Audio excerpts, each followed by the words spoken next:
Hi, and welcome to another episode of Hot Takes with me, the Silver Fox.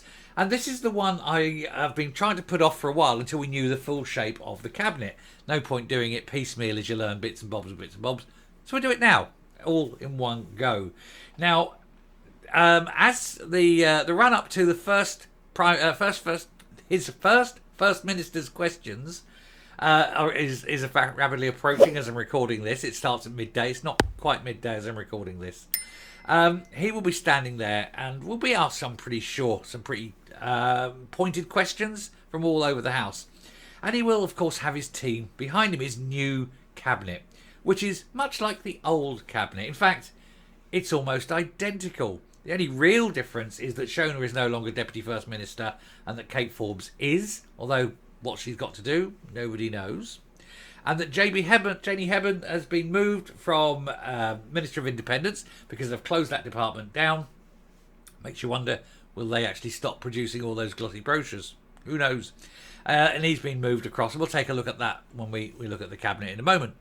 They're the only real changes. There's a couple of tiny minor ones in the background, but nobody cares about them.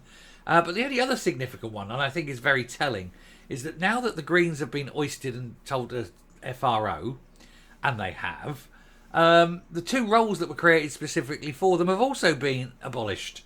It goes to show that they weren't real roles. They were just making up pretendy roles just to make them feel important as part of government. But it just to show that they weren't. Although, strangely, they've both been very expensive roles. At least 100 million in the case of Jeffrey. And the imp might have caused the complete collapse of the Scottish construction and housing industry. All the policies the imp had must be reversed, or Scotland will crash and burn. But as I say, as he stands there at his first FMQs, Swinney will be feeling proud of himself. Look at me, Scotland is in such a brilliant way. I haven't needed to change anything, and everyone has been so good in their jobs that they've still got them. Thank heavens that housing is fine, that education is brilliant, that the NHS is ticking along nicely, and that every pothole in Scotland has been filled and the A9 duelled. No? Oh, maybe it will this time. Maybe the people in their job will be able to do their jobs in the next sort of 2 years or so until they're out. No, I don't think so either. Let's have a look though, see what his cabinet is made of. Cheap wood. It's from IKEA. Here goes. So the continuity caretaker has had a continuity cabinet. No changes. Swinney keeps Humzan Yousaf's continuity and chaotic cabinet and adds an extra £112,000 a year role for Forbes. Because obviously the only reason she was kept on is because of ka-ching. She hasn't got a job. There's no job. She doesn't do anything as deputy. But she does get paid for it, which is nice. The new First Minister has acted like the old First Minister by keeping in place the majority of his predecessor's cabinet, only adding an extra role in Gaelic and economy for Kate Forbes. She's the Minister for Gaelic. Oh, joy. Oh, wonderful. They've also made her the Minister for the Economy, but actually that comes under Shona Robinson's remit as Finance Minister. So it makes you wonder, doesn't it? What she do? Just read the reports that comes from that's it. Only she'll read them in Gaelic. Excellent. Do you really need a Minister of Gaelic? I mean, seriously. What's her job? Go around checking the road signs are spelt correctly. John Swinney has been slated as uninspiring. Well, you could have said that before he became First Minister, really, couldn't you? After announcing a continuity cabinet, which will remain almost exactly the same as Humzan Yousaf's failure of a cabinet, except for the extra taxpayer-funded £112,000 role for Forbesy. The former SNP leader contender has been appointed Deputy First Minister with responsibility for the economy and Gaelic, but otherwise the continuity First Minister has stuck by the 9 figures who disastrously led Scotland under Mr Yousaf, who was the second shortest serving First Minister of all time. And he only beat Henry McLeish because Henry McLeish was a dodgy, unethical Chancellor who was involved in some dodgy dealings. It means that Shona Robinson remains Finance Secretary, but now with the responsibility for local government. Swinney claimed the new Scottish Cabinet will help drive real and urgent progress in eradicating the child poverty that his party created, driving economic growth that his party have abandoned, and tackling the climate emergency, of which there is no emergency because they still allow private jets to fly. He has already angered the Scottish Greens through his promotion of Miss Forbes to a senior role, and to be honest, that's the only good thing you can say. At least he's angering the Greens. Anything that annoys the Greens is a good thing. I do love to see their angry little faces, pointed, looking like they've sucked on lemons. Gilruth remains on education. Constance is still at justice. McCallan has a shortened role of net zero and energy. Hislop is still transport. Neil Gray is on health. Somerville remains social justice. Air Miles can continue to enjoy his trips abroad. And Mary Gudgeon still has rural affairs. I always thought it was Humza who was having the affairs.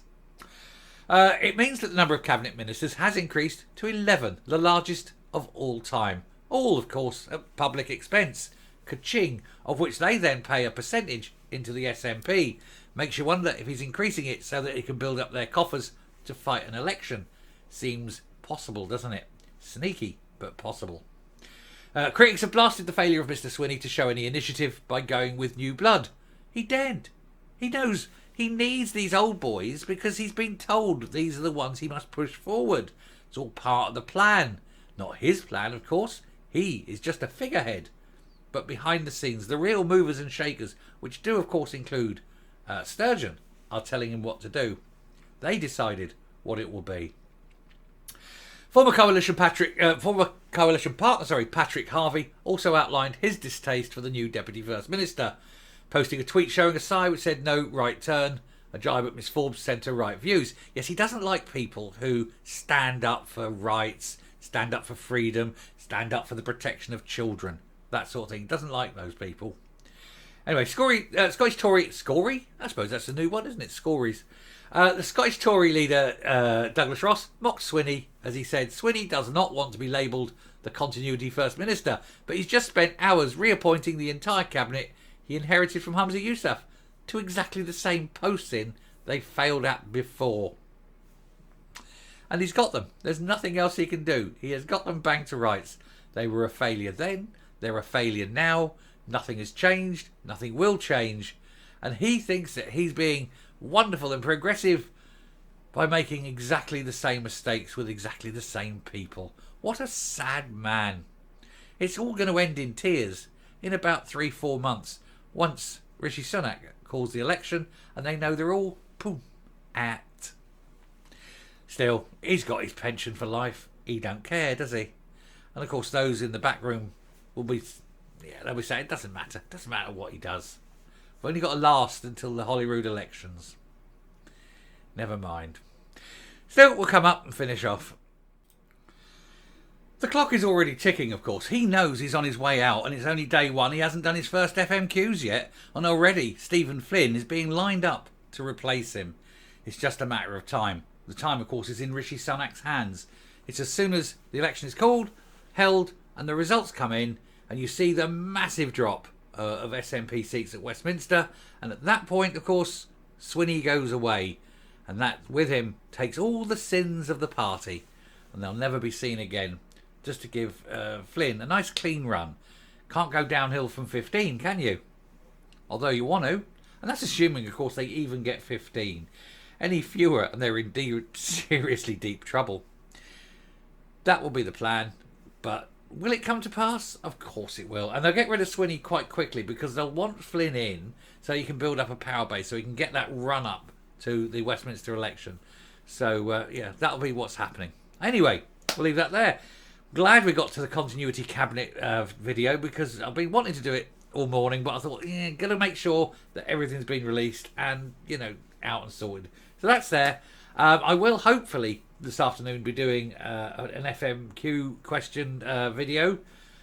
Maybe, if it's interesting. If it's boring questions, I won't bother because it's like a drain, isn't it?